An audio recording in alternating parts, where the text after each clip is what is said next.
If you go out into a desert, you'll see why it's one of the most deadly, uninhabitable places on the planet. It's dry, and where there's no water, there's no life. This is the picture that we get on page 2 of Genesis. The story begins with a dry and desolate wilderness. But God provides a spring in the desert that becomes a source of life for plants and animals. And that's where God brings together a man and a woman so that humanity can flourish and spread the life of the garden.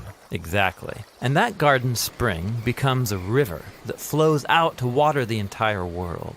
And there can be enough for everyone. It's all a gift from God. And this is great. Humans in a lush garden, but as it turns out, they find a way to ruin it. Right. Despite all of this water that God's provided, it's like they still have a drought deep inside of them. This is an image of the human condition, how we're always thirsty for more. But more of what? Well, in this story, the humans want more wisdom to create more security and more control on their own terms. And tragically, it only leaves them more thirsty and suspicious of each other, and so they end up back in the wilderness. The humans have lost access to the water of life. And because of that, they can't spread God's life into the world. And so God needs to rescue them from the wilderness. Yeah, like in the story of Jacob. His selfish scheming ruined his family relationships, so he has to run from his problems out into the wilderness. But there, he finds a well, and he meets a woman. And this is like Eden, a man and a woman together by a source of water. Right. And then through Jacob, God creates the family of Israel. And he invites them to share in his own life so that they can be his partners in spreading that life to others. And sometimes they do this. But ultimately, they struggle with the same drought of the soul, thirsting for more power and more control, and it leads them down a path of violence and self-ruin. And so they find themselves in a new wilderness, captive to other nations. All this effort to quench our own thirst on our own terms, it's killing us. Yeah, the biblical prophet Ezekiel described Israel in exile as a pile of dry bones, scattered in a desert valley. But, he said, one day God will pour out his own life presence, his spirit, to water the land, to create a new Eden and new kinds of humans. People who can spread God's life to others. Exactly. And so this brings us to the story of Jesus. Right. And there's a story about Jesus who goes to a well that Jacob used to own. And just like in Jacob's story, Jesus meets a woman. And he tells this woman that no matter how much water she drinks from this well, she'll always thirst for more. Then he offers water that could quench her thirst forever. He's not talking about the well water. No, what he's talking about is God's own life that comes through him to us to satisfy our deepest thirsts. This is why later on Jesus says, "Let anyone who's thirsty come to me and drink." This is cool. But it's also a strange image, drinking from a person. Totally. And it's connected to another strange image we find in the story of Jesus' death on the cross. A Roman soldier thrusts a spear in Jesus' side, and there's blood. But also, all this water flows out. Yes, it's an image showing how Jesus' death is a fountain of life. From him, God's own love that would die for his enemies flows down and out into the world. After Jesus was raised from the dead, we're told that he sends the Spirit into his followers. Yes, to fill them up with God's own life. This is why the Apostle Paul said that when we join the current of God's Spirit, the fruit of Eden starts growing in us. Love and joy, patience and kindness, gentleness and self-control. People like that can create beautiful things in the world that bring life to others. Yes, like little streams of God's life that can come together and point forward to the beautiful scene that we find on the last page of the Bible. There's a new river of life. Yes, it's flowing out from God and into a renewed creation, bringing life to all wherever it goes.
Well, good afternoon, everyone.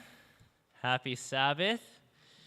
As you know, Jinha has been away for about 2 weeks. She's over in the U.S. at a church planting conference called Exponential. And she is just finished in Florida and flown to California to spend a few days with her family.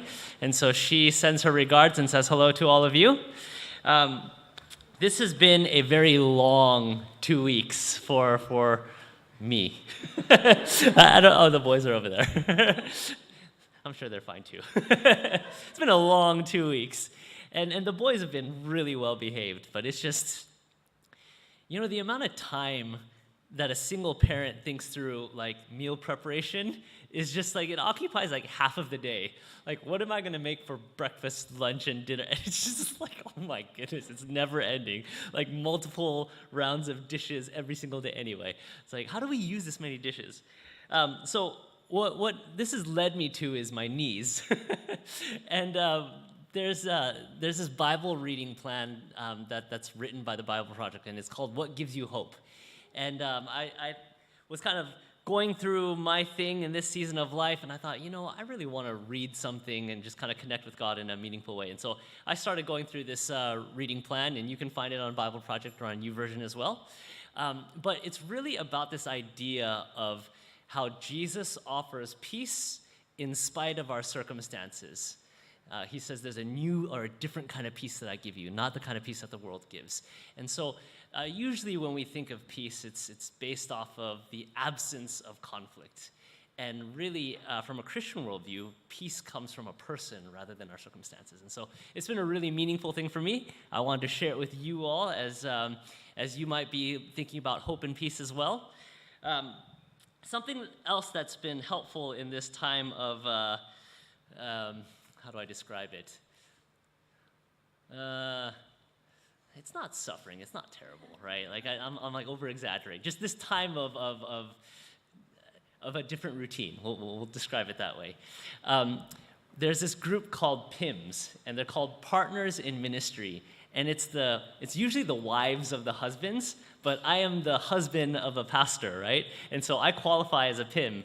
And there's a group of us that all work in Nunawading. And so on a Thursday, we have these PIM meetings where we gather together and we just kind of, we complain about our lives is basically what happens, and we support each other.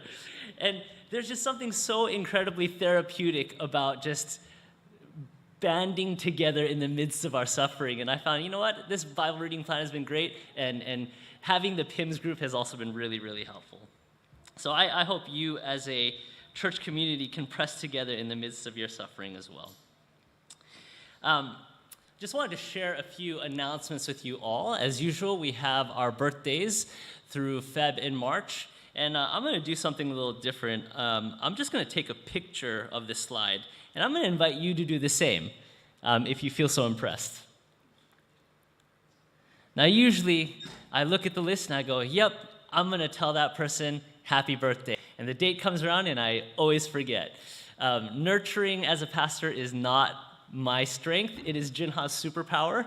But today I was like, I'm doing announcements. I'm going to take a picture of the slide, and I'm gonna text those people when it comes down to, I guess the March birthdays. We'll definitely message Janice and Lily.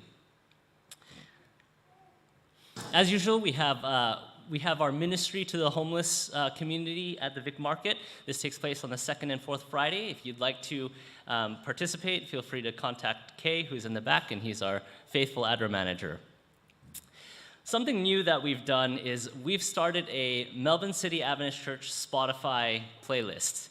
Now, what we noticed is that when we sing songs, sometimes we introduce new songs, and what happens is there's silence out in the congregation.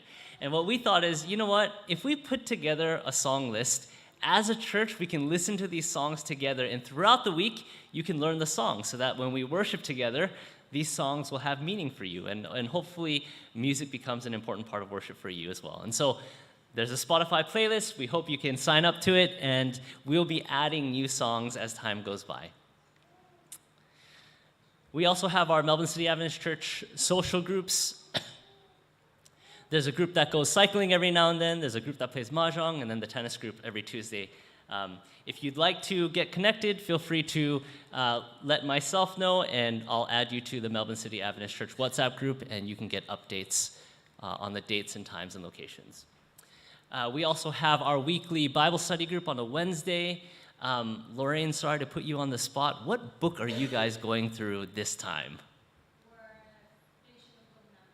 Finishing the book of Numbers. And so if you've ever thought, I really want to learn about the book of Numbers, read through the book of Numbers, tap Lorraine on the shoulder, and you can join them for their Bible study group. They meet regularly.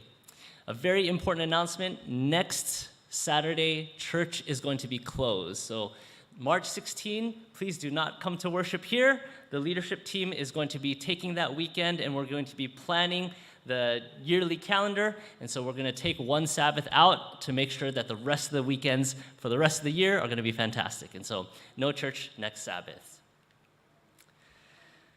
Finally, Big Camp is going to take place March 23rd. If you would like to join us for Big Camp, feel free to sign the QR code. There is an early bird special. Ooh. And the deadline is March 13, so you still have time. After March 13, you can still sign up, but there's no discount. Now, if there's I'm curious, how many of you are going to Big Camp this year? Can I just see raise your hands? Okay, there's a number of us. All right, so if you're thinking about Big Camp, you're like, should I go, should I not go? You can just arrive on the Sabbath, or you can join us for multiple days. If you want to stay overnight, I know there's a number of people that want to go. Let me know, and we can actually book a campsite together, and we can all be in the same space. And so let us know if you'd like to join Big Camp, or if you just want to register on your own, feel free to scan the QR code. Okay, offering for this week is going towards Adventist World Radio. Now, years ago, I spent time with a man by the name of Louis Torres, and he used to run an evangelism school, and he's heavily involved with Adventist World Radio. And I used to think that AWR was just about radio programming, but it's so much about mission, and they've been running hundreds of training programs to run evangelism and do mission all around the world. There's going to be a video which will take place at the next slide as soon as I finish. But if offering is a meaningful part of worship for you, I'm just going to invite you to scan the QR code, and you can give your offering. This week, it'll go towards Adventist World Radio. And with that, have a great Sabbath. Adventist World Radio goes wherever air goes. Hi, I'm Cami Eatland from Adventist World Radio. This is AWR 360. Imagine your love story with God, beginning with a message in a bottle. This was such an unusual find for a devout Muslim in Israel. Inside this bottle, on a piece of paper, was a link advertising Unlocking Bible Prophecies and Earth's Final Countdown. Remarkably, this man, his wife, and their 10 grown children tuned in. One of the daughters, Sarah, had received 3 dreams. Each time, a man on a cloud surrounded in light revealed Bible messages. While listening to Unlocking Bible Prophecies, Sarah stated in amazement, "The man in my dream said exactly what this woman is saying." The entire family of 12 followed through with baptism. Only a few months ago, in the Muslim-dominant country of Pakistan, 268 were baptized into the Seventh-day Adventist Church. Praise God! Our next story comes from the Philippine island of Mindoro. Mary's heart was burdened for the poor and oppressed. Rebels sent undercover recruiters onto her campus to infiltrate the students, to dupe them. Unknowingly, Mary joined the anarchist group. After 8 months of being captured on the mountain, she was exhausted and nearly starved. When we interviewed Mary, she relayed how the rumors of rebels finding freedom through AWR gave her hope. One day, when hiking to find provisions, Mary spotted military soldiers, ran to them, and surrendered. Shortly thereafter, Mary attended an AWR evangelistic event and was baptized. She now partners with AWR, fulfilling her dream of serving her community. AWR leadership met with 2 military generals in Manila who expressed deep admiration for AWR's success in their region. They relayed that various church denominations come to work with the rebels. However, it is only the Seventh-day Adventist Church that has not joined their rebel forces. Instead, AWR led rebels to surrender. President McKee invited the generals to be baptized at our 2025 General Conference session in St. Louis. The 2023 Christ for Europe momentum continues across more than 38 countries, including war-torn Ukraine, where AWR semi-truck serves many with medical aid and broadcasts hope. AWR has implemented new innovative methods which include partnering with Gideon's Rescue Company, who place our God pods into the hands of Ukrainian and Russian soldiers. Stay tuned for AWR's upcoming documentary, Frontlines of Hope. AWR is publishing and distributing The Great Controversy with QR codes that connect to our missionaries at our Center for Digital Evangelism. Seminary students from our universities are now partnering with AWR to preach an entire evangelistic series before they become your pastors, so they have boots on the ground experience. A groundbreaking goal has been set for 100 new radio stations in 100 different new languages. More and more, AWR receives reports of Sunday-keeping churches becoming Sabbath-keeping congregations. This past year, 41 new radio stations have been established across 4 continents. Our ambitious 2024 plans for Africa are in full swing with many evangelistic sites throughout Tanzania and Rwanda. Whether through the airwaves or boots on the ground, God has AWR show up, and now you can too. If you feel impressed to give throughout the year, there are several options. 1. Write AWR on your church envelope so that your funds go directly to Adventist World Radio. 2. Easily donate online at awr.org. 3. Select Adventist World Radio on the Adventist Giving website. Whatever amount you give goes to the front lines and supports the work of winning souls for Jesus. We are having a high Sabbath here in Kigali, Rwanda. From broadcast to baptism, this is AWR 360.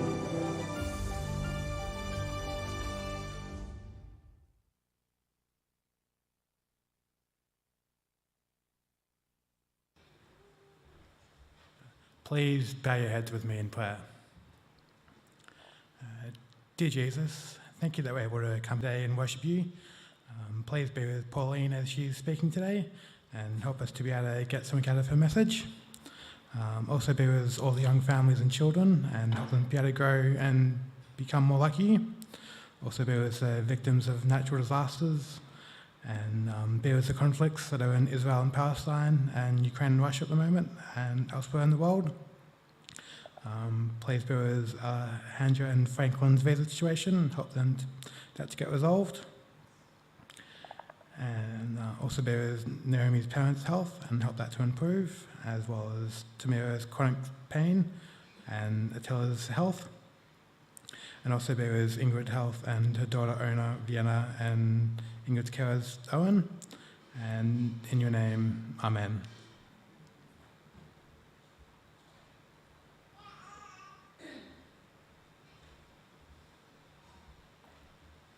So I'm going to introduce our guest speaker, Pauline Escaño. Most of you would know Pauline, but I've known Pauline since she was in uni. And back in the days, I was doing some chaplaincy support work for the uni students here in Victoria. And even back then, Pauline was really active in ministry. She was the youth leader of the Werribee Church. And I remember her in, was it Crystal? Kirsty, that's right.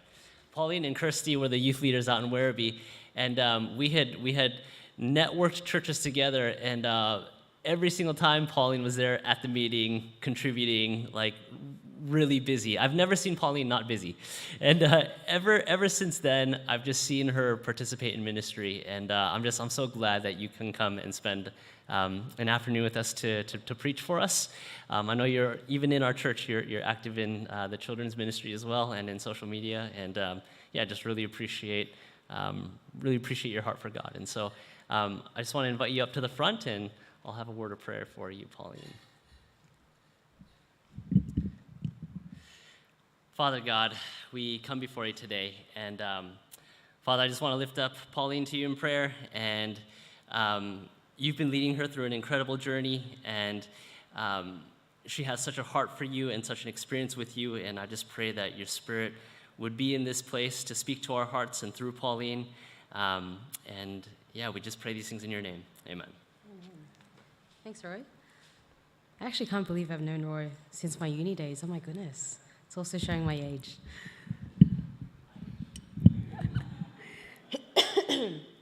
Alrighty. Happy Sabbath afternoon, church. It's so nice to be with you all.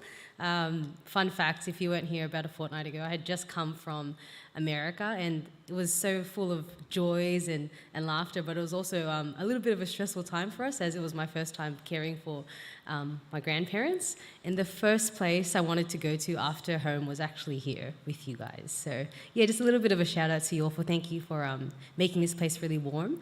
And just, a place that I can also call home as well, even though I live I'm probably one of the furthest that lives away from this place, but let's disregard that. So here is a little life update about me as of recent. I, as of lately, can't help but think about these two objects that have been an inseparable part of my daily life in this season. They both start with the letter B. And I used to be a primary chaplain, so I really used to have a lot of engagement with my audiences, so I hope we can, indulge in that in a little bit. Right now there are two things that are constantly used in my life at the moment. They start with the letter B. Can we have a guess as to what those things might be in my life? Anyone? Yes, Bible is one of them, that is correct. I would be nowhere without a Bible. And the second one is another object. Does anyone want to take a guess? Anyone? No, not my husband, because he's heard me repeat this at home. So, believe it or not, the other inseparable thing that I have constantly been using lately is a basketball, okay? As a novice basketball player, I'm learning the importance of I'm learning the importance of navigating a ball and keeping the ball, not just to avoid turnovers, but to actually stop defenders from stealing the ball all the time, because it is so painful to have your teammates get angry at you on the court for letting the ball get away. And it's even more painful when you get on the court and they don't pass to you, because you can't keep the ball to yourself. So, in the past 2 years, it has been so important for me to learn how to protect the ball. It has been a big priority in my life. Now, thank you to my personal coach and also husband, who has been teaching me how to play basketball, despite him also being frustrated as to why I can't keep my eyes up when I carry a ball, but that's a different story. I have learned the skill of pivoting, okay? So in simple terms, if you play netball or if you dance, you might know what pivoting is, but for those who don't, pivoting means to have one foot placed firmly on the ground, and then you're sort of like using your other foot to redirect yourself, to change directions. Now, pivoting is really important when it comes to facing a defender, because I'm clearly not the tallest. So when defenders come at me, they're usually like, almost double my height, and they're really, really big and scary. And when I have the ball, usually I'm freaking out thinking, oh no, have the ball. But not anymore, not since I learned how to pivot, okay? Because now when a defender comes up to me, I'm thinking, okay, I want to change direction. They're coming at me, they're about to, smack the ball out of my hand, or they're going to try grab it. But you know what? Bam, they don't know that I'm changing directions. And they don't know that I'm going to do a sneaky ball pass to my other friend on the other side of the court. And you know what they're going to do? They're going to grab the ball, they're going to shoot for it, they're going to shoot, hit a 2 off the backboard. The crowd goes wild. The crowd of 10 people, by the way, still a crowd. They go wild, and you know what? What an assist from the small Filipino in the ring, in the baseline.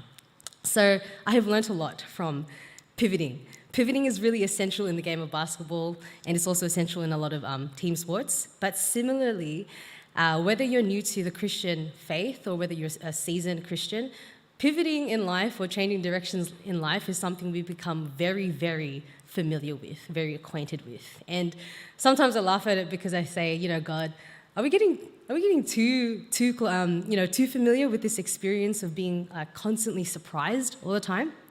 Like, I know this is, a bit more of a smaller audience today, so I think we can, be a bit honest with each other. But how many of you have experienced a moment where God has surprised you? A whole moment where God's like, I guess you didn't see that coming. How many times has God allowed you to have that moment recently? It might be an open door, it might be a coincidence, it might be something that's, oh, that's weird that happened at the same time. It could be a rejection even. I won't ask you to share that moment with your neighbor, but if God has caught you by surprise lately, it'd be nice to, have your hand up. That's definitely the case for me.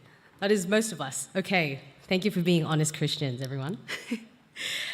Throughout history, there has been a variety of pivotal moments that have affected Christians across the globe. And as God said, it would be so. From the very beginning, He said to us, I'm going to be with you, but just know that it's going to be a crazy roller coaster of a ride. In the book of Matthew, chapter 28, um, 18 to 20, we see Jesus assert his authority over the heavens and the earth as he commissions the disciples to go tell the world about the good news. And he concludes by assuring the disciples of his constant presence with them until the end of time. And I love that about God because he's a God that's so personal, he's a God that's so intimate, and he's a God that's saying, I want to be with you through every little thing. So if you want to turn to it, you can. Otherwise, I'll put it up on the screen. It says, all authority in heaven and on earth has been given to me. Therefore, go and make disciples of all nations, baptizing them in the name of the Father and the Son and the Holy Spirit, and teaching them to obey everything I have commanded you. And surely I am with you always to the very end of age. I looked up this book the other day, and it's called The Turning Points, Decisive Moments in the History of Christianity by Mark A. Knoll. And I love this quote that he shares with us. It's really, I think it just encapsulates, our journey with God really well. Nothing could now happen to the followers of Christ that lay outside the reach of his sovereignty. No experiences that the church underwent, no matter how glorious or how mundane, were irrelevant to the living word of God. So if there's anything I want you to take away from this message today is that God is so personal and that this whole existence that we are having is very, very personal to him. So on the point of historical moments, let's take a trip down memory lane. So these are some pivotal moments in Christian history that I've just pulled apart, some more on a global scale, some more on a local scale. When Johann Gutenberg pioneered the use of the movable type of printing in the West, little did the world know that he would be the very first person to print the Gutenberg Bible in 1455. Despite financial difficulties, he was able to print over 260 copies, and 46 of them exist today.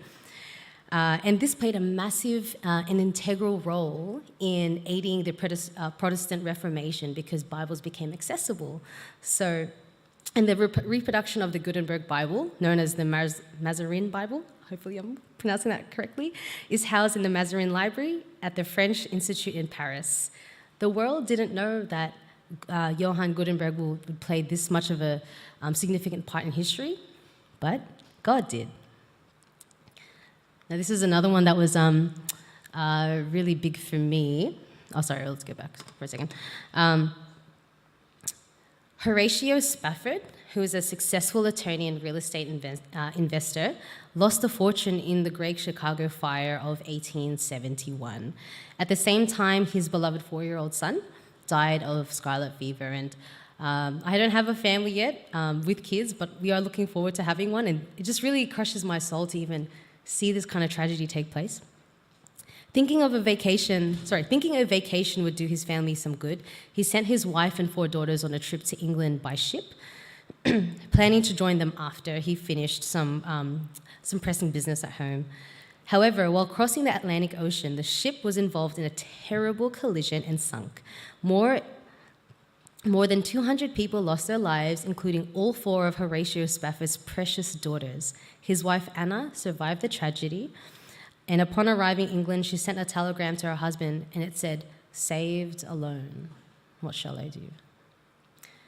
Horatio immediately set sail for England. At one point during his voyage, the captain of the ship, who was aware of the incident that took place for the Spafford family, he summoned Horatio to show him when they were crossing the sea where the tragedy actually happened. And as Horatio thought about his daughters, words of comfort and hope filled his heart and mind. He wrote them down, and they have since become the well-beloved hymn, "When peace like a river attendeth my way, when souls like sea billows roll, whatever my lot, thou hast taught me to know, it is well with my soul." Christine DeMarco's cover of this song on YouTube alone has over 99 million views. And the world, I think, didn't know at the time when he was writing that it would have that much of an impact, but God knew. Now, this one's one of my favorites. I grew up watching Nick Vujicic develop his ministry at the time, and it was really profound for me because there was not many people at my age who looked like him and who were able to speak about God in the way that he did. So Nick Vujicic was born in Melbourne, Australia, to Serbian immigrant parents from Yugoslavia. And little did the world know that him being born with tetra amelia syndrome, a rare disorder characterized by the absence of arms and legs, would be a profound worldwide testimony in years to come. In the 1990s, he was bullied a lot, and he developed a lot of suicidal thoughts because he realized how different he looked like to his friends. Not only, with just, on the upper half of his body, but also the lower, and that he was one of a kind in his circle. So it caused a lot of distress for him when he was younger. In a couple of years later, in 1992, Nick actually tries to drown himself, but he can't do it because he loves his parents too much to hurt them. After praying to grow arms and legs, he realized that his accomplishments could inspire others after his mum showed him a newspaper article about a man dealing with a severe disability. Vujicic is currently a Christian and an evangelist, and his ministry is known as Life Without Limbs. In 1982, the world didn't know that Nick Vujicic would be born and that he would have this severe disability, but it would also act as an aid and also act as a beacon of hope for the world. But God knew. And this one's a little bit more closer to home, but I do want to acknowledge it as well, is that in 1884, the newly formed Seventh-day Adventist Church in the USA decided to send pioneer missionaries to Australia. They chose a site at 27 Alfred Crescent, despite it being a swamp at the time. This decision proved fortunate as the area is now highly desirable. Fitzroy. The church was built at a cost of £1,309 and was dedicated on September 1896, just 11 years after the missionaries' arrival. It was the first Seventh-day Adventist church in the Southern Hemisphere and one of the 6 church buildings constructed in Australia, and also a place that we are currently calling home in the time that we are finding a more permanent church building. The world didn't know that this facility would be a home to this many people and be the first home for many people, but God knew. The stories of Gutenberg, Vujicic, Spafford, and the construction of the Seventh-day Adventist Church here in Fitzroy are pivotal moments in history that point to how God works through ordinary people to accomplish his greater purpose. God works through ordinary people to accomplish his greater purpose. And here's the thing, the common thing that we can see through all of them is that God works through a lot of these circumstances, but another common theme that we see through these historical events is tragedy. Another surprising moment or shocking moment we often experience as Christians is suffering. I think a lot of the times when I've experienced being a chaplain, even just a daughter or a wife, whenever we witness friends who have suffering, we always think, man, like, why now? Why now? And the harsh reality of that on this side of heaven is that we don't get the chance to choose now, or we don't get the chance to choose when. And it's never a good time for suffering, but yet it is so constant in the human condition because sin pervades our lives, right? So suffering is a battleground where faith can either flourish or wither away. It's a paradoxical journey. Some find God in the midst of it and they draw closer to Him and they find joy in Him and they renew their relationship with Him. But others actually feel quite abandoned and they draw away and they just ask God, like, why have you left me alone? Why have you abandoned me? This whole human condition that we're all facing constantly, clearly through the prayers, through the mission work of AWR, we can see that it's really raw and visceral, the struggle that we are facing. And it also challenges our perception of God's love and sovereignty. In the midst of suffering, we're confronted with a choice: to cling to our faith with unwavering trust, or to let it slip through our hands with despair. Now, if you are reading your Bible, you'll know that suffering is not something that is a stranger to the people in the Bible, especially to Naomi. In the Bible, if we can turn to our books of Ruth, if you have that, the chapter of Ruth, we see the character Naomi, and she is dealing with so much tragedy because she feels abandoned. She feels, that God's disregarded her, because at the beginning, we see that she has so much loss and grief, right? But at the end of the chapter, at the end of the book, we see so much new beginnings, second chances, and redemption, which is so profound that in the span of 4 chapters, but it could be a longer span of that in terms of time, so much happens. The main point of this book, or the main theme that I'm seeing through this book, is that we see God work through ordinary people and natural circumstances. This is not God, forming something new from the ground. This is not, the waves being split into. It's not anything like that. It's all natural things that are happening, but we see that all take a part in God's bigger and greater plan, His supernatural will. So here's some context at the beginning of Ruth. If you'll turn with me to the book of Ruth, chapter 1, 3-5, we'll see that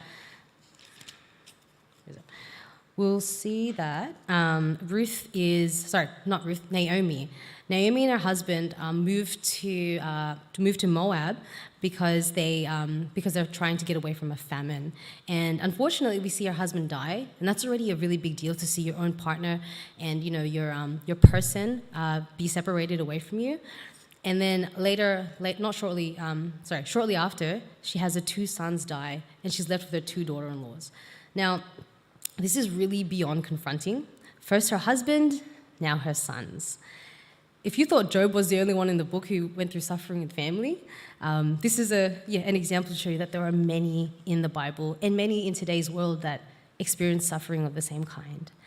And on another note, I don't know about you, but this is not for everyone. But it's not my case. But I am aware that not everyone has a great relationship with their in-laws. So imagine having that happen to you, and then you're confronted, with your in-laws, and you're just, it can become a whole mess.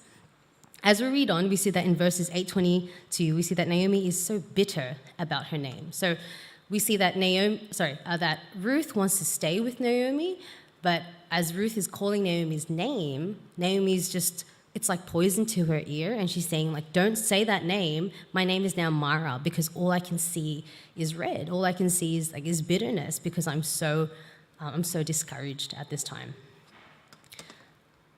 Now, I just want to take a moment to ask you guys, if you've ever been in a moment where you identify more with the trauma that you've gone through rather than as a child of God, because that's what discouragement can do to us, right? It can beat us down so much so that we walk around and we behave and we treat people as if we are traumatized children ourselves.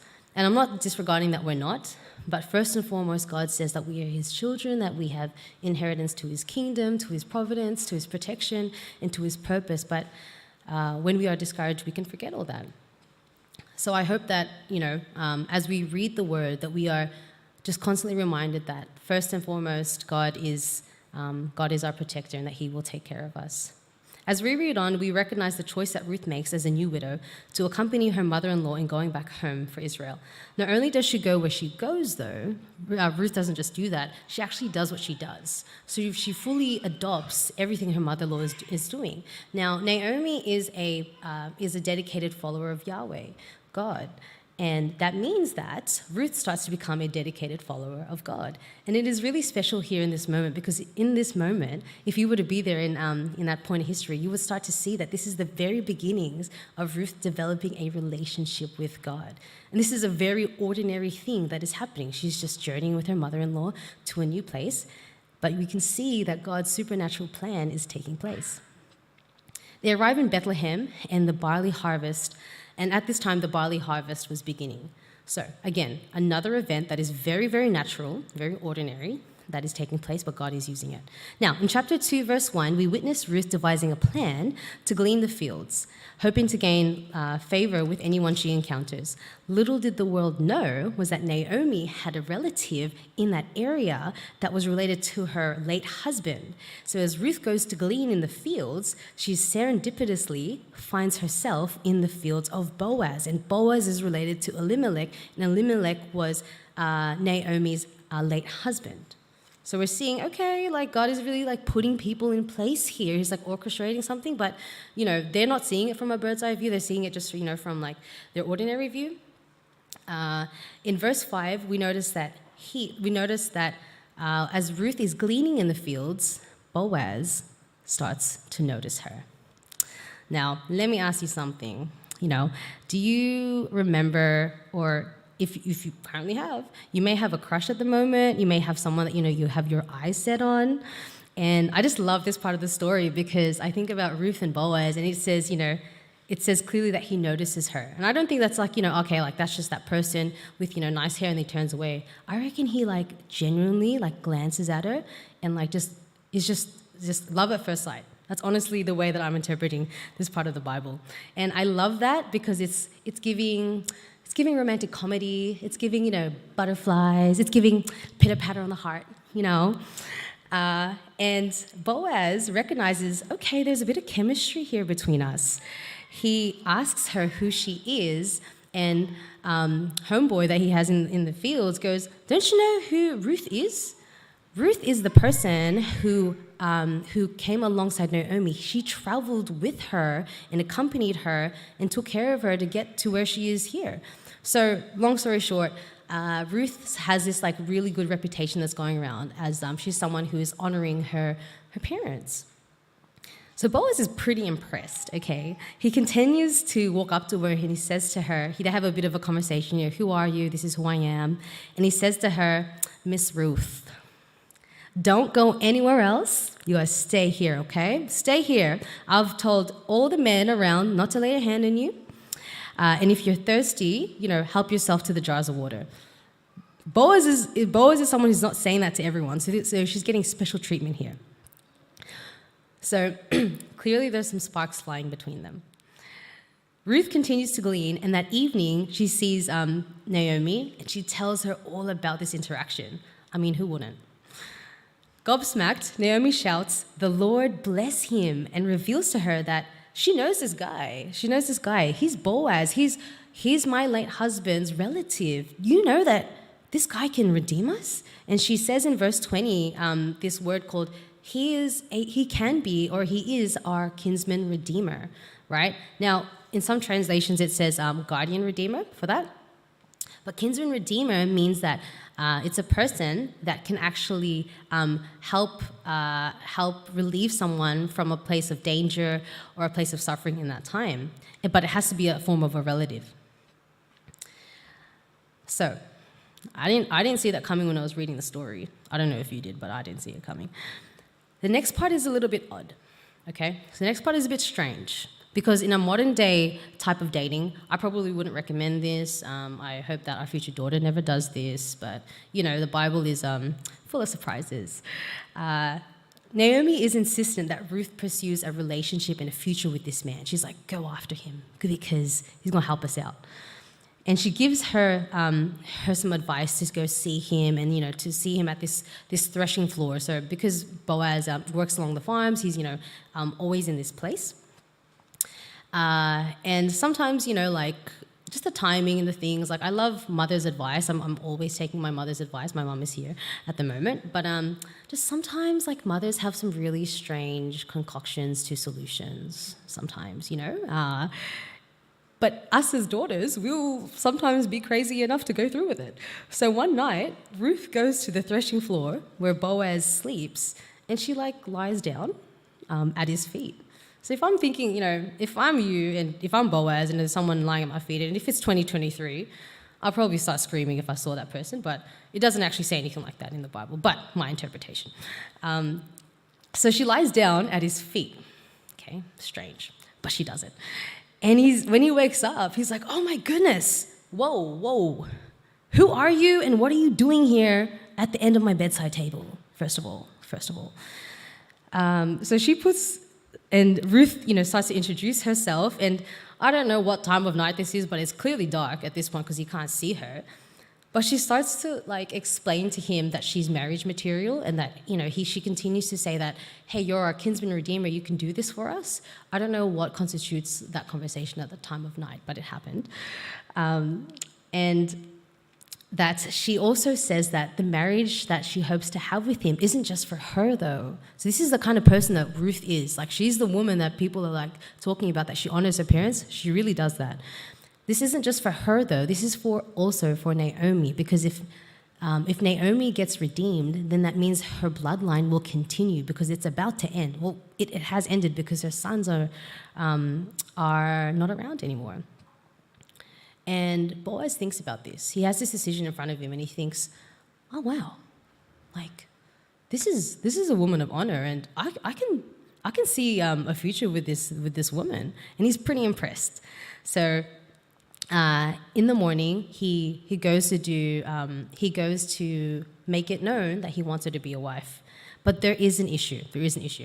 Boaz faces a dilemma where he discovers another man who is a closer relative might have dibs on the land and these two women. And that very day, he goes into town, and it just so happens that the person he's speaking about, who's this relative, crosses paths with him. Hello. So Boaz confronts the other relative, offering him the opportunity to redeem Ruth and the land, but he also does it in a very, very strategic way. All right, so I'm going to read a few verses, so if you might want to follow with me so you can get the context.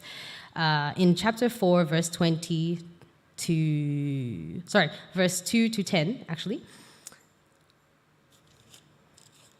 It says, Boaz took 10 of the elders of the town, and this is after he's seen, relative here, sit here, and they did.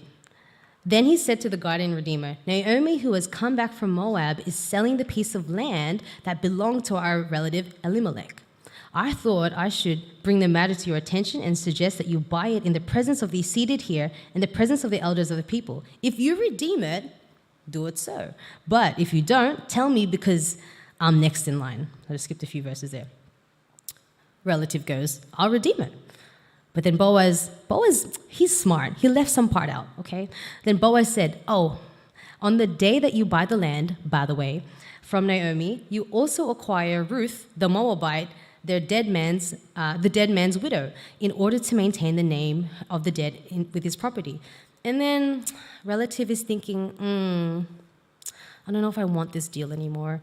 Then I cannot redeem it because I might endanger my own estate. You redeem it yourself because I can't do it.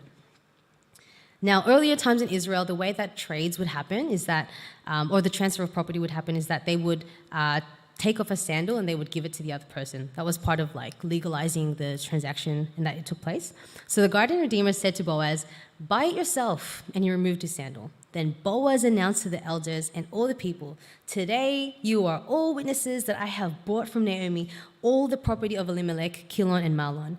I have also acquired Ruth the Moabite, my new missus, Mahlon's widow, as my wife, in order to maintain the name of the dead with his property, so that the name will not disappear from among his family or from his hometown. Today you are witnesses. And as we read this, at the beginning of the chapter, remember, we have bitter Mara, we have Ruth who's like, I got no husband, but I want to journey with you anyway. And it's like a really sad story. But then as we journey through the end of it, we recognize like, wow, like God was using different things and he was orchestrating different natural circumstances to bring about a redemption story, okay? So God allows Boaz to redeem this family, not only redeem Ruth, but the family line of Naomi, and it's a really, really joy-filled ending. But it doesn't stop there. So as I was reading this book, I was like, wow, God, you did a lot already. Like, that's so amazing. And then I, zoom out a little bit, see the macro, not just the micro, because, when you read words and text, you sort of like get, involved with like reading the specific kind of words and the specific type of verses. But in the bigger scheme of things, he hasn't stopped using them, because you know why? At the end of the chapter, in verses 13, chapter 4, Boaz and Ruth have a baby, okay? They have a baby.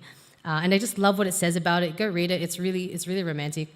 And in verse 16, it says, Naomi, who's mother-in-law, takes care of the child, and she says, and the people who are there, they say, Naomi has a son, and they name the son Obed, okay?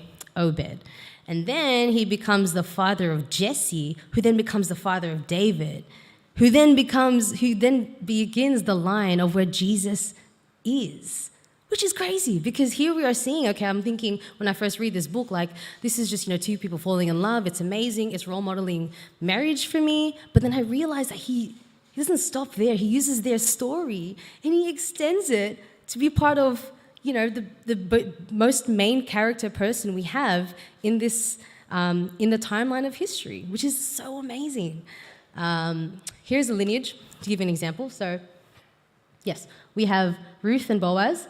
And as they get married, down the line comes Jesus. And I don't think the world knew that at the time, sis who was gleaning in the field and sir who happens to just own part of the fields, that when they get together that Jesus is going to be born. I don't think they know that. But you know who did? God did. God knew. And I think, I love this story because it just shows that in the bigger scheme of things, everything is so important to God. Even though there's the mundane, there's the ordinary, and all the tragic things that happen in between, God is always using everything. Okay? So, in the Bible, God is the ultimate storyteller. He's weaving intricate narratives filled with triumph, struggle, redemption, and love. Each story serves as a mirror reflecting the human experience, allowing us to see ourselves within its pages. So I'm really big on this, okay? The fact that, God, if you, I'm in a place in my Christian walk where I say, God, if you call me your daughter, which I'm understanding that you're calling me that, you also said that your other daughters had this, so much things that were provided to them. They had protection, they had peace, they had purpose. I'm going to inherit that too, right? That's honestly what I'm praying constantly in my private prayer life, is that, God, if you did it for them, you're going to do it for me. So show me what you're going to do. And you know what? Something that I've started to adopt is like a journal of gratitude, and just a journal of, the blessings that God has kept in my life. And really quickly, I'm going to show you my version of a Ruth and Boaz story, but not necessarily with, all the things, but just my own personal anecdote of how God has affected my timeline in history. Because I really believe that I'm pretty ordinary, okay? I like basketball. I'm not amazing at it. I'm okay. I play for C grade, but it's not that big of a deal. But I'm pretty ordinary as a person, but I have seen God time and time again use me and use people around me to show me, hey, I've got this plan. Let's get people to heaven, be part of it. And I'm like, okay. So in 2019, it just so happened that I was in an immature relationship, and I happened to have my first serious breakup, and know that I was a very different person back then, so I was in different places and spaces, and that was about, not 2019, 2013, so that's more than 10 years ago, okay? So it just so happened that I have this breakup, so when I have this breakup, it just so happened that my friends call me out to a club that night.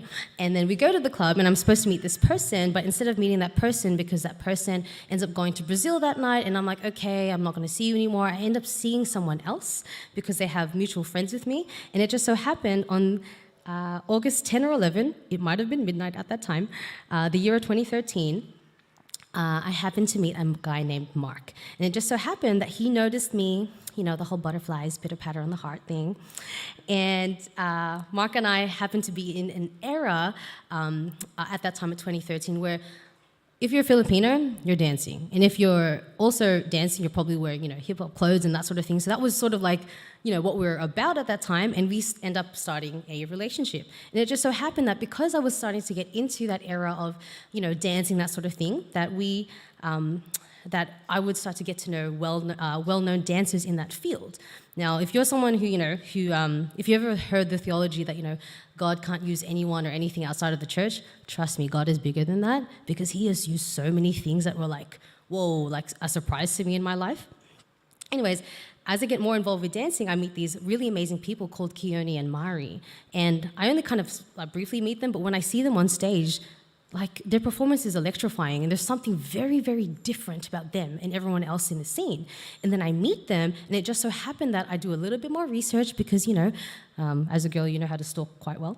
And I find their blog, and their blog, it just so happened to say that they reflect on their time of marriage, because they're married now, but they have a really, really profound journey to marriage because they start to become Christian and they start to, you know, have boundaries in their dating life. And I'm thinking, oh, this is like really relevant, because I just started seeing this guy, and yeah, like, God, are you talking to me right now? So that happens. And then in 2019, that happens, and then me and Mark start to refocus our relationship in a completely different way. Boundaries start to come in place, and in 2019, it just so happened that Mark proposes to me in Utah, and I'm like, oh my goodness, like my own Ruth and Boaz moment, wow. And it just so happened that after the proposal, Mark does this full circle thing where he brings me to San Diego, and it just so happened that Keone and Mari happened to be doing a theater show in that very weekend before they go off to New York, because that would have been too expensive to go from Utah to New York, then Utah to San Diego. And it just so happened that we end up at their theater rehearsal show. The day that we get proposed, I see the people who are a massive, massive role model in my life, and that was really profound. And it just so happened that in 2020, we get married, and a lot of you might know this story, or you might not, but we set a date to get married in 2020 in the Philippines, and it just so happened that a volcano, which I could not predict, affected our wedding. So we had to move venues, and it just so happened that the date that we were setting our venue was free for a sister company. So the venues that we are going for look very, very similar. And if you're someone who's planned weddings, or if you've planned events, it is very, very hard to plan an event with completely different decor in a span of 2 months. It's very difficult, and it's chaotic. But it just so happened that we had a venue that was very, very similar to the venue we had prior to the volcano. And then when we get there, it just so happens that we experienced our first ever COVID-19 lockdown in Philippines, and it just so happened that we had to move our wedding 2 days earlier, because if we didn't, we would not get out of the country, or the possibility of not getting out of the country. And it just so happened that our venue and our venue vendors happened to all be free. That's really impossible for it to happen in Australia. Like, all vendors and places are booked from Friday, Saturday, Sunday. It's very, very difficult for that to happen. But it just so happened that they were free. And on March 13, 2020, it just so happened we got married, and shortly after the 24 hours, we fly back home, and it just so happened that I fall into a sort of depressive season, because I'm like, wow, that was really traumatic, and the people around me, like, you know, it starts to shift and change, and I start to, you know, fall into a really, really deep place, really dark place. And it just so happened that Roy and Jinha were our mentors at the time, and they were counseling us through marriage, and I turned to Jinha a lot about, you know, this season of just grief and just tragedy, and she really mentored me through that. And it just so happened that I was doing a job for the conference at the time, but I got made redundant at the end of 2020. And it just so happened that at Gilson College, I had a pastor there who knew about the things that I was doing and how I was active, and he offered me a job at Gilson College. And it just so happened that the day that the principal of Gilson College called me, I wasn't sure when he was going to call me, so I, have a plan B, and I actually get a communications job with a completely different denomination.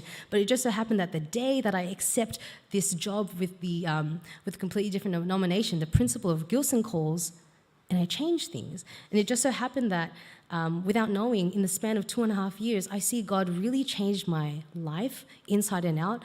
I still feel areas of depression and areas of anxiety, but because he's giving me a place of love and an environment full of love, it just so happens that I start to heal and I start to recover and I start to see the gospel in a completely different way because I'm seeing it through people in a work environment. And it just so happens that the things that I prayed for when in 2020, where I prayed for new community, new beginnings, that God in the last 2.5 years, he gave me that. So I guess, that's that's a lot in like a span of like how many minutes, but I just want to reiterate to you that I am just someone so ordinary, okay? But I am constantly praying to a God I am constantly praying to God to say, if you say who you say you are, show me who you are. And I started holding God accountable and I started writing notes. I'm like, okay, if you're going to say that, show me through my life. And I started documenting it, and it's so true. God could not be more real through all the hills and valleys that I have gone through. And I'm very ordinary. Again, I play C grade at basketball, okay? So my life is very, very full, like Pastor Roy said, sometimes too full, but that can be a different sermon for another day. But overall, he's given me so many pivotal moments in my span of my 29 years that I've been living here on earth, in my own timeline of history. And I just want to encourage you all today, right? You are all living your own different timelines. A lot of the times you might cross over, maybe on Sabbaths or, on special occasions. But I just want to encourage you that if you are going through a chapter of tragedy or a chapter of mundane or a chapter of uncertainty, that God said in Matthew, "Surely I am with you always to the very end of time." We have a God who is extremely, extremely personal. He sees you for your name, for, the things that you desire, the things that hurt you, and he's going to make use of it, right? I had no idea that in 2013, God was going to prepare someone for me at the club. I had no idea. I don't recommend that. I'm just saying that God will use anything and everything to show you who he is. God is a God who gets up in our business because he cares enough to do so. That's what love looks like. And we are all living testimonies of that. Despite the things that we go through, we are all beacons of hope, all reasons for others to hope as well. And it just so happens, not just that, we have a God that is working overtime behind the scenes and sometimes in plain sight to ensure that his plan unfolds. We are very much part of the fabric of his plan. You and your faith journey, you are part of history in the making. And I hope you can be reminded of that today. Thank you.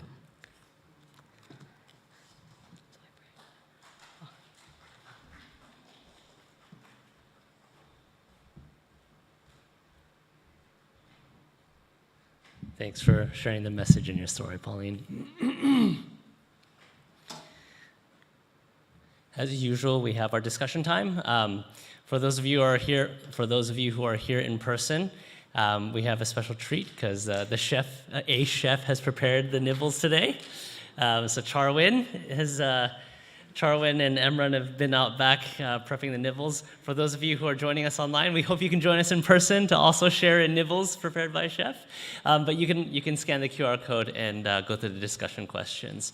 I'm just going to close us with a word of prayer, and we'll finish for today.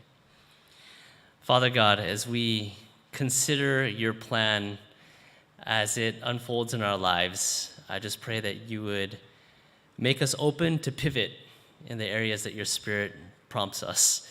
And Father, teach us to make space for you,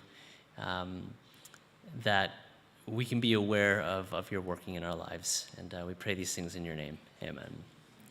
Now, I need to make an amendment on one of the announcements that I made, and that's in regard to Big Camp. I said that it was March 23. It's actually March 30. And so please do not go to Elmore March 23 because nobody will be there. But once again, if you are interested in going to Big Camp as a group, let us know and we'll make sure and put in an application. Now, I've been told that the QR code doesn't work. Sorry. Sorry? Use Google? Okay, so you can Google Big Camp. Victorian Conference Big Camp, and you'll be able to find the registration online. All right, thank you. God bless you.